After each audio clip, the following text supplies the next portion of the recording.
Thank you. Thank you for being here. Thank you, Kim. Thank you for the welcome. Good afternoon, Rotarians. My name is John Freimeyer, and I am too old to be doing this. By the way, David, did you hear about the Rotarian that went to the doctor because his left side fell off? He's all right now. Ladies and gentlemen, thank you for this opportunity to speak with you today. I understand you heard from Deputy Judge Park and Clerk Harover. I plan to provide you with the rest of the story. I'll take a 40,000-foot view while also zooming in regularly with relevant detail. The process required to strike territory from one county and attach it to a different county is provided by the Kentucky Constitution, the revised statutes, and the opinion of the Attorney General. Following a successful petition drive, the issue is approved for the ballot by the Judge Executive, assuming satisfactory compliance with the law. Our petition drive gathered over 69% of the affected voters' signatures. Our bipartisan committee, known as the County Aligners, was formed over the summer and is comprised of 5 individuals drawn from the neighborhoods of the geography affected. Although we find ourselves representing roughly 240 voters, our focus was from the beginning 3 relatively large neighborhoods, all of which ingress and egress from Highway 155 with no direct access to Shelby. These 5 individuals are Mina Schelling, perhaps you've read her article in the Sentinel, and James Roberts of Arbor Green, Alan Hoyle of Schultz Lane, Monica Dunlap of Goble Crossing and Mud Lane, and me of Beacon Hill. All committee members have made invaluable sacrifices of time, talent, sweat, tears, and prayer, not to mention money, to this cause. Excuse me.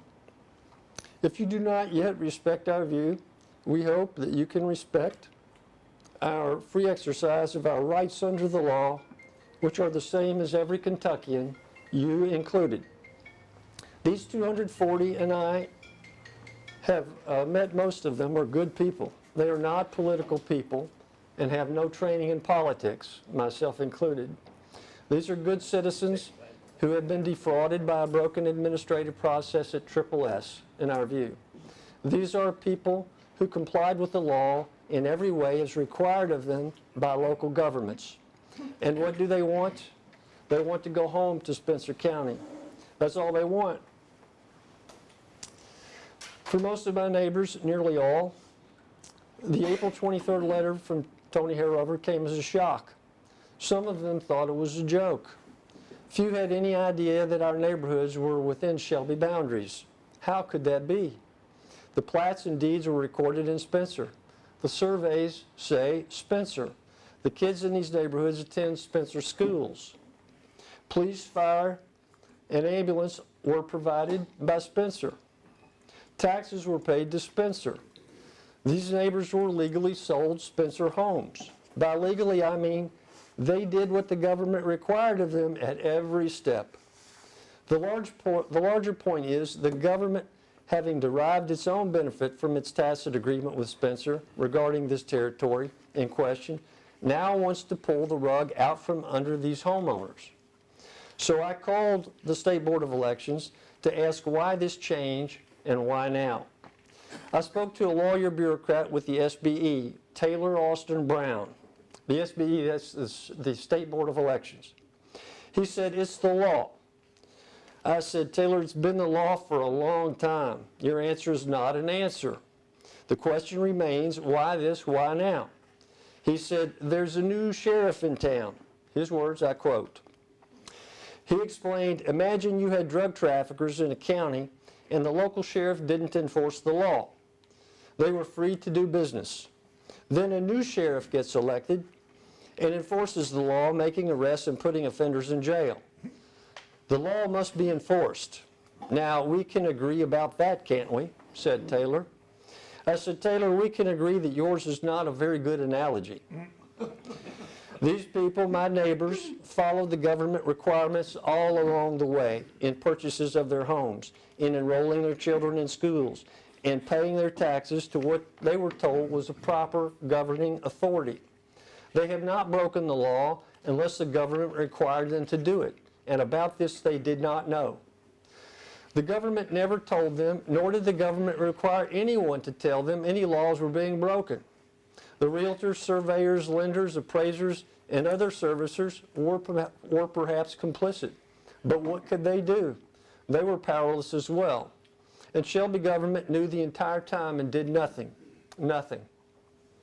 It was well known, I now know, to government officials and a few citizens in both counties.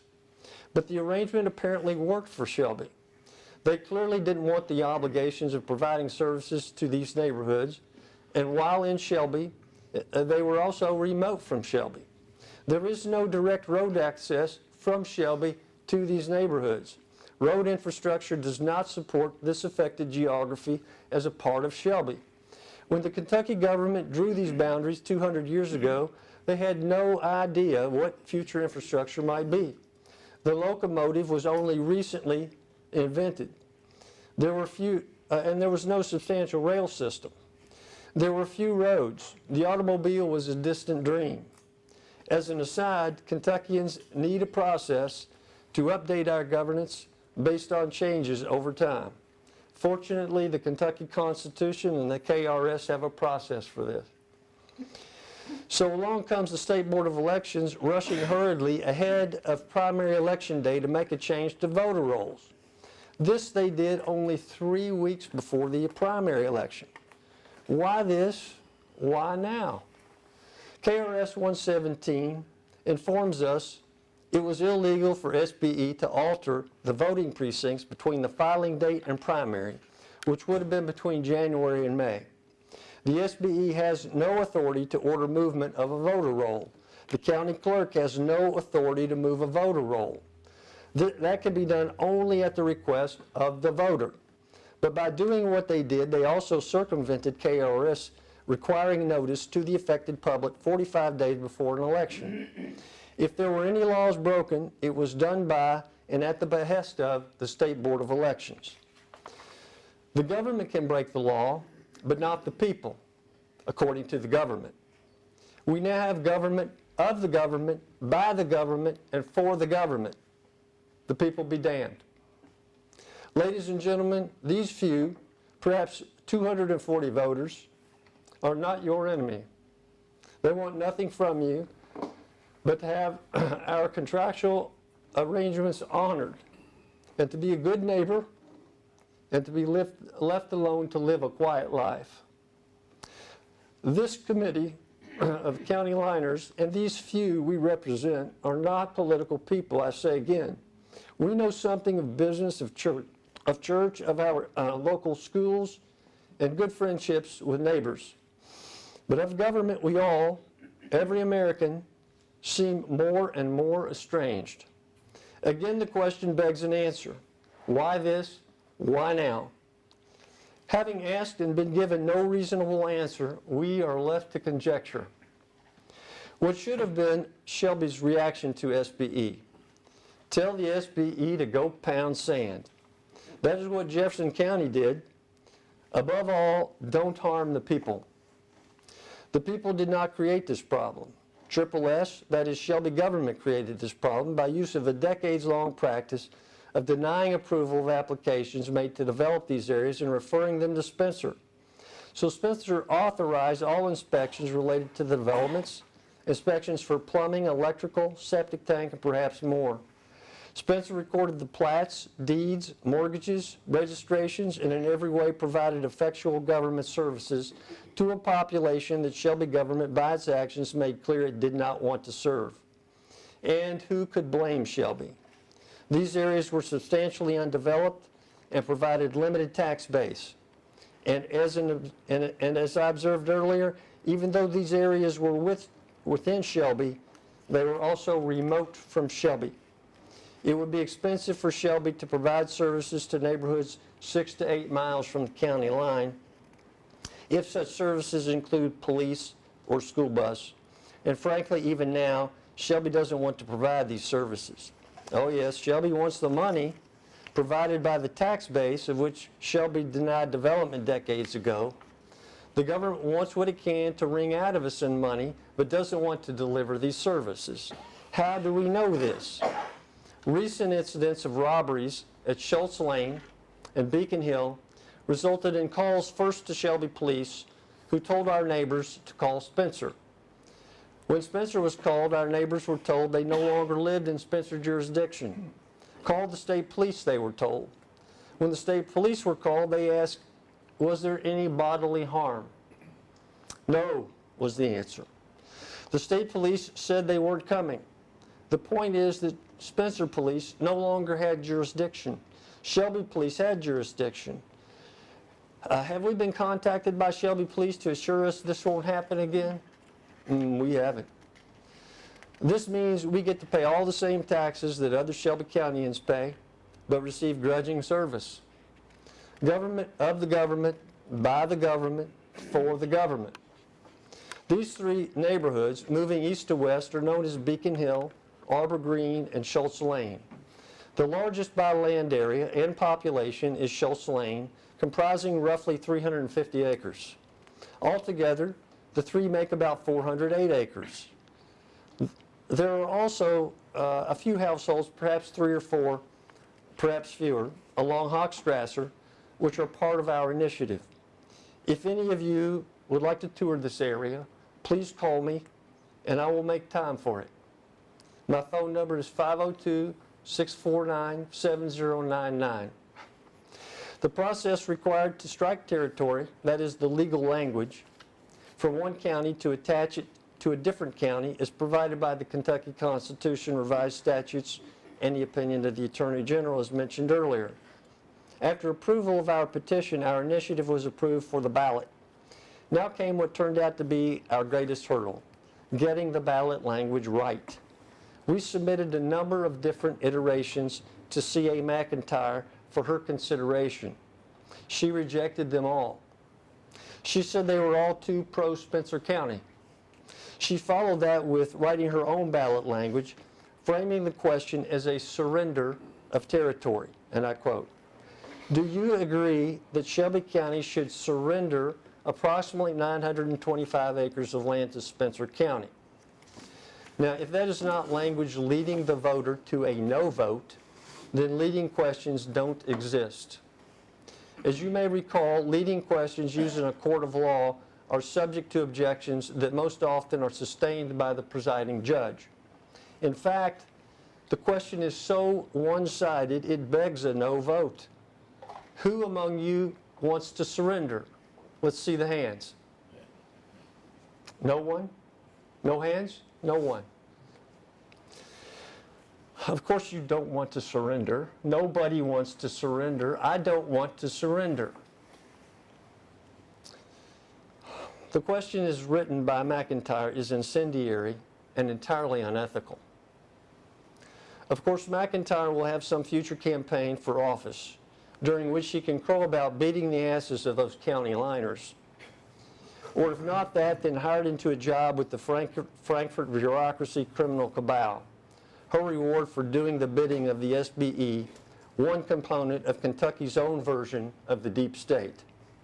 Yes, unfortunately, government malfeasance, as led by the national government, also infects state and local governments. Shelby is not unique. Pay attention, ladies and gentlemen. If this can happen to us, it can and will happen to you. How and when, who can know? But anyone paying attention can tell more bad days are ahead for the people. Government of the government, by the government, and for the government. Shelby County is 386 square miles. That is 247,040 acres. If you assume that your county surveyor made his calculations properly, this 925 acres is less than 1/2% of Shelby land area. Exactly 0.3744%. No one in this county is going to miss it. No one. Yes, Shelby County wants to assess that which they did not build or otherwise support. Again, this 925 acres is less than 1.5 square miles of 386 square miles. Most, perhaps no one in this room, has ever been to these three neighborhoods off Highway 155 that I earlier mentioned. You won't miss it. We did not petition for 925 acres. We petitioned for those properties owned by the 244 voters that SBE, by unlawful process, the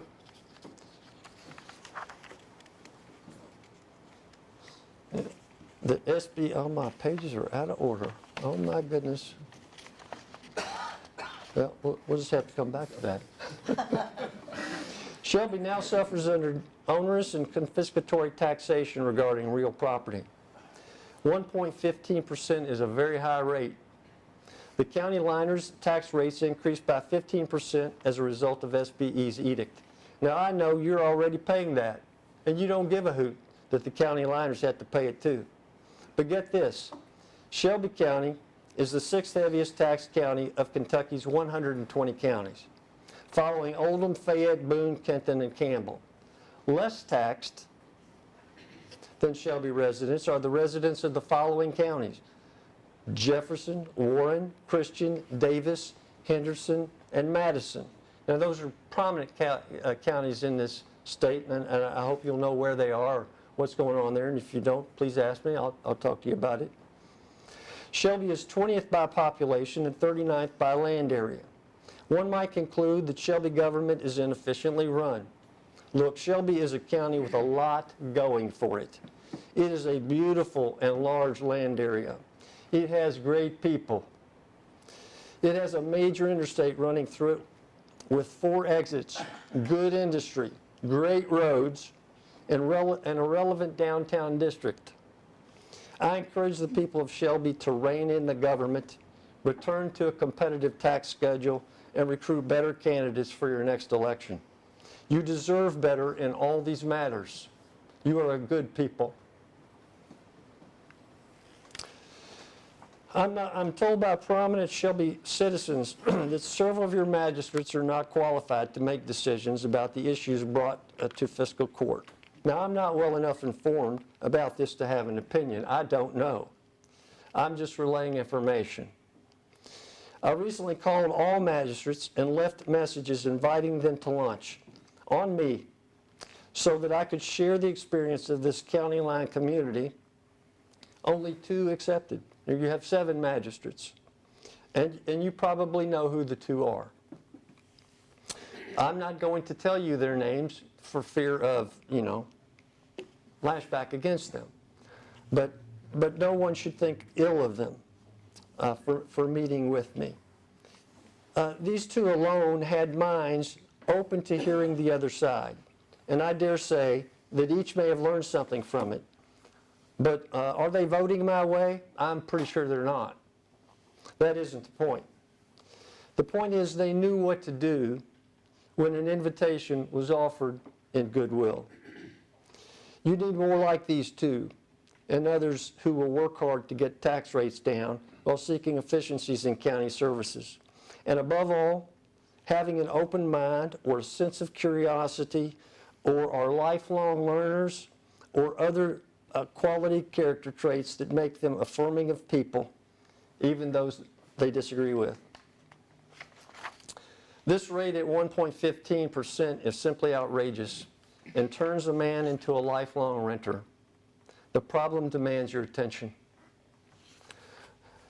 Now, McIntyre and Hayrover have shown they are willing to harm others for political gain. During my time on the committee, I made 2 phone calls to McIntyre. She returned neither. I sent 6 emails. She replied to 4. The last I sent was on August 12, asking about the status of the ballot language. She did not reply at all. The deadline to make ballot language final was on August 15, I learned. She was running out the clock. In her reply, she never addressed me by name, except the one time she called me Mr. Fryman, which is not my name. She did this with malignancy, I believe. She is not a stupid person.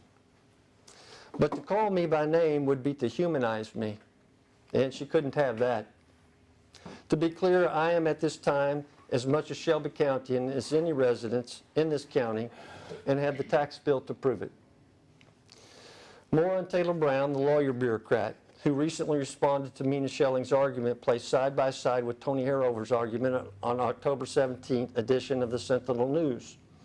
Brown argues that Mina Schelling is wrong, that the SBE acted illegally. Now let's examine that. As earlier noted, the SBE induced a violation of KRS 117.035 subparagraph 3 by both clerks by failure to make notice of change in voting precinct 45 days prior to the change, prior to the election. In a letter to both clerks, the SBE achieved this by threatening a felony charge. It is the view of this county liner that this very aggressive letter was intended to bully and intimidate. Why this? Why now? This matter could have waited until after the primary to resolve. Instead, the SBE sought to enforce the law by breaking the law. Does this make sense to you? No? No? There's something else going on here. What exactly is hard to say, but I conjecture that it may have had something to do with the May primary. In the primary for state senate, Frankfort first redrew the lines of the district to make it more difficult for Adrian Southworth to win. They added a piece of eastern Jefferson County, generally regarded as more liberal than Henry, Anderson, and Shelby. Frankfort Republicans put all their money behind Ed Gallrain. Even these shenanigans were insufficient to get Gallrain across the line in first place. If you know Southworth's record and person, you know she is smart, principled, and an independent thinker. Most voters I've spoken to don't understand how she could have lost. As an incumbent, she ran third overall. I'm a professional risk manager who has made a career in assessing probability. Southworth's last place finish as an incumbent with only 22% of the vote is improbable. She ran second in her home county. Again, improbable. Unfortunately for Frankfort, Aaron Reed squeaked to victory over Gallrain, but only by 100 votes. Were votes needed from the county aligners to improve Gallrain's chances? I don't know. I do observe there seems to have been some apparent panic by the SBE heading into the primary. I think that is evident. Why else would you send this aggressive letter threatening a felony against the clerks over a matter that persisted without objection by the SBE over more than 3 decades? Could this not have been remedied later so that compliance with KRS 117 and other sections could be achieved? At the time the SBE reported its GIS results and threatened the clerks with a felony, the county line had never been surveyed. I'm not sure it has yet been surveyed. I made 3 calls to the county surveyor's office. He returned none. In this case, the GIS is a software that appears to be insufficient as a basis for making these determinations. It appears to apply a 2-dimensional array to a 3-dimensional topography. Further, Kentucky does not appear to have any official software for making these determinations. This we know because various bureaus of Kentucky government don't use GIS but have other software those bureaus prefer. The GIS does not even align with lots on the ground in Arbor Green for which certified surveys were made. On what basis is the GIS right and the surveyor wrong? Ladies and gentlemen, I am making a clarion call to each of you here now gathered. Don't trust your government or any government. We as a people, that is Americans, have been too willing to believe that our governments would make good decisions for us. They will not. We must do a better job of holding them accountable. I fear it is late and the horse is out of the barn. Our government in Washington is committing outrageous acts of evil against the American people and internationally against other peoples and nations. Washington sets the tone, and the states too often fall in line. That can't be allowed in our state. But frankly, I fear that our politicians and bureaucrats are no more noble than Washington's. Friends, and I address you sincerely. You gave me a chance to make a case today. God bless you. Whether you vote in my direction or not is your business. And I'll respect your decision. But I ask you to consider that this may not be just a matter of voting and taxation regarding about 240 voters, but something much more sinister. These were Tucker Carlson's words in a statement on October 26, and I quote, "Citizens are free to say what they think. Subjects aren't." Sadly, the question of whether we are citizens or subjects has become politically controversial in our country. A clear sign of this is the attempt to suppress the expression of obvious truths. A poisonous ideology has infected almost every major American institution. Only a few still stand in defense of freedom and the right of self-government, unquote. While Tucker doesn't say it, that poisonous ideology is communism, something I studied in great detail at Center College. When you hear some talking head or government official talk about a rival's speech as disinformation or misinformation, that is a direct assault on the First Amendment, which is your and my inheritance left to us for safekeeping by our forebears. In his letter to the Sentinel News, Taylor Brown, the lawyer bureaucrat at the SBE, accused Mina Schelling of the County Liners Committee of spreading disinformation and misinformation. Those two words, disinformation and misinformation, are the language of an enemy of the First Amendment, and most likely a communist, a fascist, a socialist, or some iteration of tyrannical collectivism, which is entirely against the U.S. Constitution. He might not like what Mina wrote. He may disagree with her. He may believe she is wrong regarding her view and the SBE behaved that the SBE behaved illegally.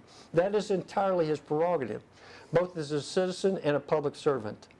But the accusation of misinformation and disinformation is politically charged, incendiary, oppositional to the First Amendment, and an insult to the U.S. Constitution. Your republic is in danger. Your commonwealth is governed by more than a few psychopaths and sociopaths, as is your republic. These people would be glad to harm you when they get the chance, and they will get a chance. You may think I have taken this thing too far. You may think I am unreasonably hitching our county line issue to much more serious sins of the federal government regarding matters like the southern border and national security, or like the child grooming goals of the LGBTQ lobby. Am I? Am I taking it too far? Does not Andy Beshear embrace the LGBTQ lobby? Does he not advocate its agenda for our public schools? He does, emphatically so. There is no denying it. Are Andy Beshear, Taylor Brown, Mike Adams, and Mitch McConnell, and many other government leaders much different one from the other? No, they are not. These leaders of both parties are men of poor character. They serve we the people badly. They are of the tyrannical, immoral faction of the Uniparty, which is destroying the morale of this people, of the people, dividing us and tearing this nation down. They are of the government, by the government, for the government. Why would you join in the foul treatment of your neighbors to the south? You have far more in common with them than you have in difference. Your government, our government, is abusing those neighbors. Will you join in? Or will you make a statement for liberty and rebuke these bureaucrats and autocrats, even in local government as well as Frankfurt? You Rotarians, here now gathered, are not our enemy. nor any Shelby citizen, and we refuse to regard you so. If you doubt that, I remind you of those two of your magistrates, brave and noble, who sat with me at table and broke bread. I will be forever grateful for their goodwill and for that shown to us by Judge Eisen and Deputy Judge Park. However this matter ends, we have made new friends in Shelby County, and a man or a woman cannot have too many friends. The county liners seek liberty, that beautiful state of being that brought your forebears here, and mine too. We seek to be governed by a government that is, in terms of locality and infrastructure, best suited to the needs of our people.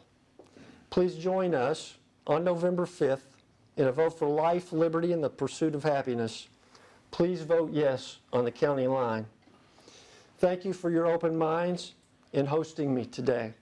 May God bless you and keep you during these troubled and dangerous times afflicting the people of our nation.